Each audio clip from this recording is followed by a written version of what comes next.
How's the squad looking? Yeah, pretty good.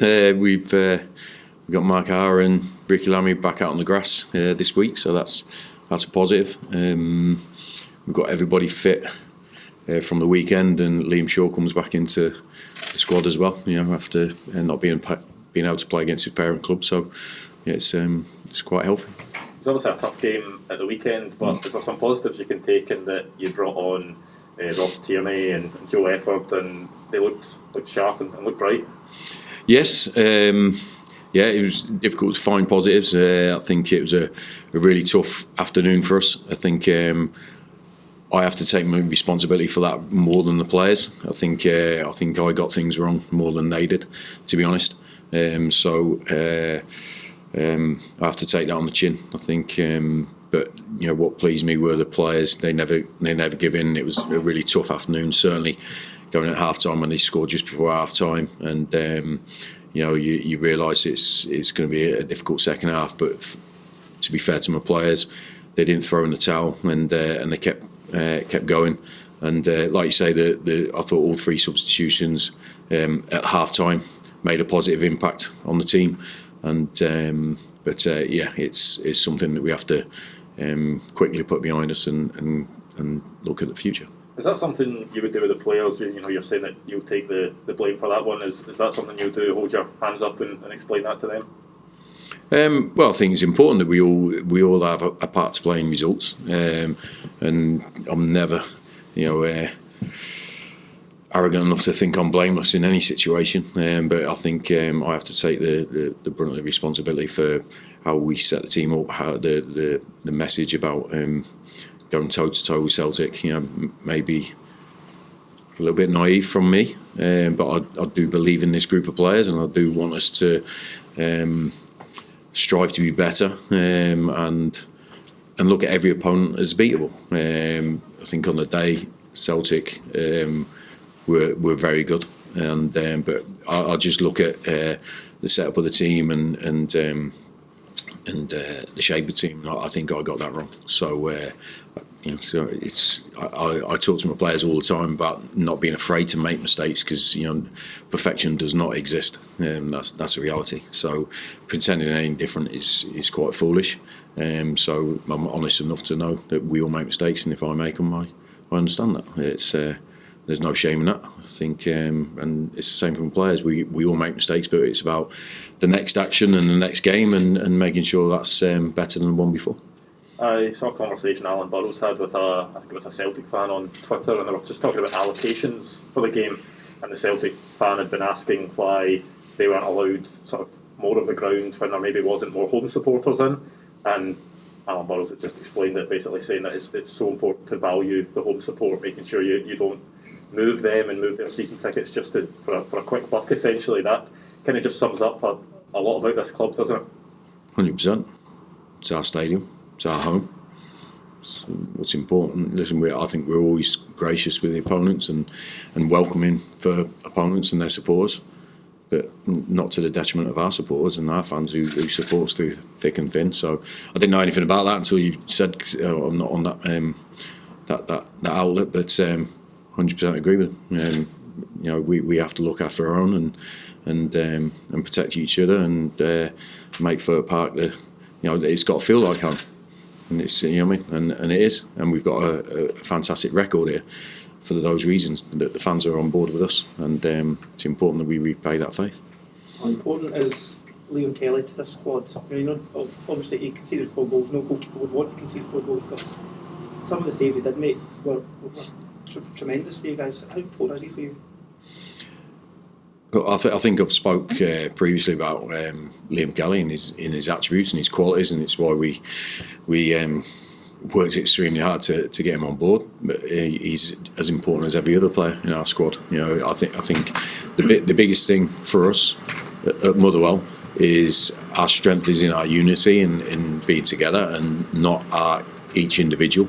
Listen, we value Liam highly, but no higher than any other player that we have in our squad. I think it's important that the players understand that. It's how we do things here, and that's it. It's no one player wins us games. It's it's the togetherness and all of us committing to one game. It's individuals creating a unit and one entity, and that's what wins us games. So I don't think Kells needs me to speak publicly about how highly I rate him, because he knows that. But I think for us as a club and as a team, certainly what our success has been based on is the strength of us together. And but Kells is a big part of keeping everyone together as well, and sort of showcasing those qualities that we look for. That without a shadow of a doubt, we need leaders in the group, and Kells is certainly one of those guys.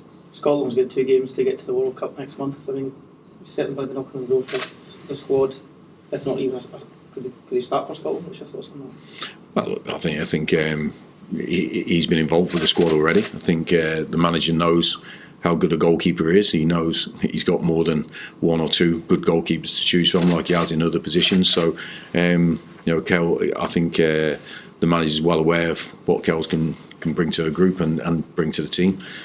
So it's, but there's still a lot of games to play before those squads are announced and everything. So for me, Kells is very good at focusing on what is important, and that's playing well, and whatever comes after that comes. And that's I think professionals are very good at doing that and focusing on what is the most important thing every day, and playing well for your club is the most important thing. So what comes after that is always a bonus.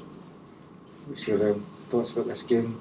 Obviously, Dundee United have had some very, very tight games in the last couple of weeks. Are you expecting a similar one? I think that we were talking about this yesterday with the staff. That there's so many games that are by 1 goal or draws, and it's very tight. Even the league, if you look at it, it's extremely tight.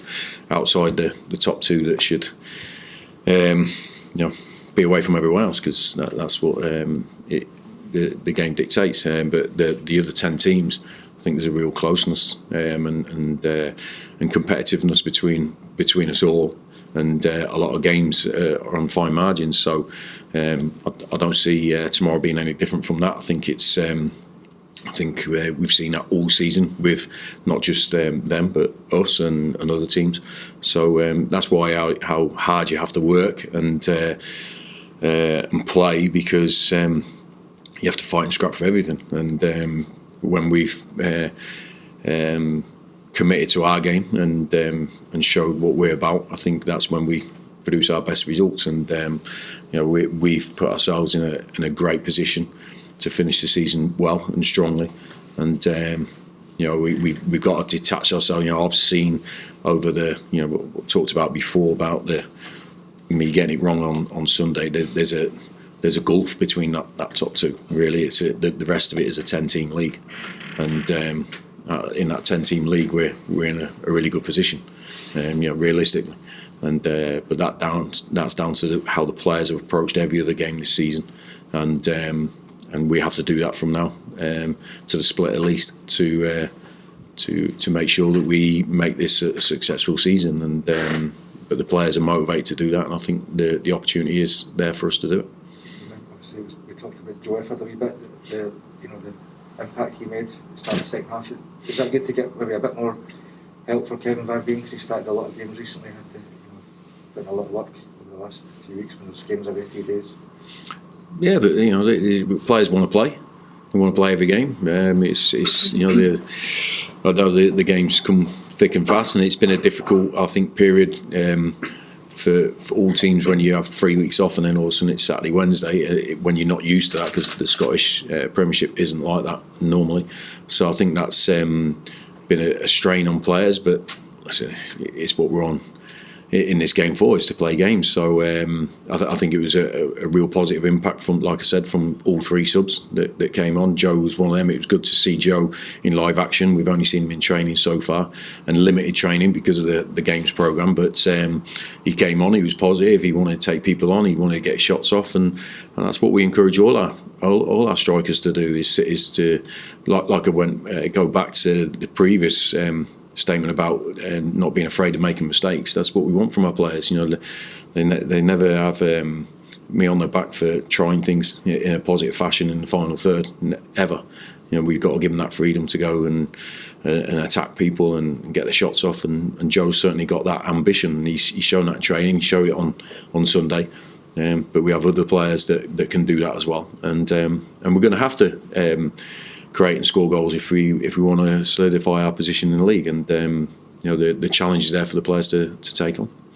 Sandra was speaking about it as well. Does it just show the tightness of this league that you've not won sort of post-winter break yet? You're still fourth by clear points and still could be, even if you do get beat or not. Well, I think it goes down to the work we've done earlier in the season. To be honest, I think we spoke about we were quite clear at the start of the season we are not going to win every game we play. We're going to try, and we're going to have to compete for that. But realism kicks in. It's not going to happen. So what you got to do is take advantage of the moment you're on top, the teams that you beat, and you got to rack up those points as quick as possible, because there's going to be a difficult moment at any point, which we've had recently, and we've had previous in the season and responded well to it and cracked on with some good wins and getting points on the board, and that's where we are now. I think but it's important that we try to evaluate those games, what we've already played, in the right way. I think there's things we could have done better, and there's games we should have won, certainly 2 of them, but there's a game like Sunday when it was very difficult for us to get something from. But like I say, I think those 2 teams are away from everyone else, year in, year out. The rest of the Premiership is a 10-team league, and we've shown already that we can compete against everyone in that section. And it's been a difficult spell, but we're still in a good position. But we know eventually we're going to have to start winning games again if we want to maintain that and stay in the top 6. So we always look at the next opportunity, and the next opportunity is Dundee United away, and that's what we've got to take on. But there's still loads to play for. There's still loads to be optimistic about, because we've done well to keep the squad together, apart from a couple of players. And we still got the players here that have got us into this position in the first place. And so we believe in them, and we expect them to play well and win games. Talking about the sort of the gulf between the top 2, I think obviously the top 4 all played each other. I think it was a 9-goal swing in the top 2's favour. I mean, even on an individual game basis, is that just going to get larger and larger as their prize money for Europe and things like that goes up and all those different factors? Yeah, look, it's one where I think when budgets are roughly the same, there's always going to be people will have and have not, but there's a massive gap between what those 2 clubs have got and the rest, and it's shown in their squads and what they can do. It's I fought against it for 12-13 months. I thought I had a reality check about what it's about. It won't stop us next time we play these 2 teams of trying to win. Don't get me wrong, but like I said on Sunday, our results against the top 2 will not define our season. It's about what we do against the rest of the league, who are more in our ballpark, sort of thing. And that's what it is. I think if you look at all the top leagues, there's leagues within the leagues, and those 2 are in a separate league to everyone else, to be honest. That's the reality of it.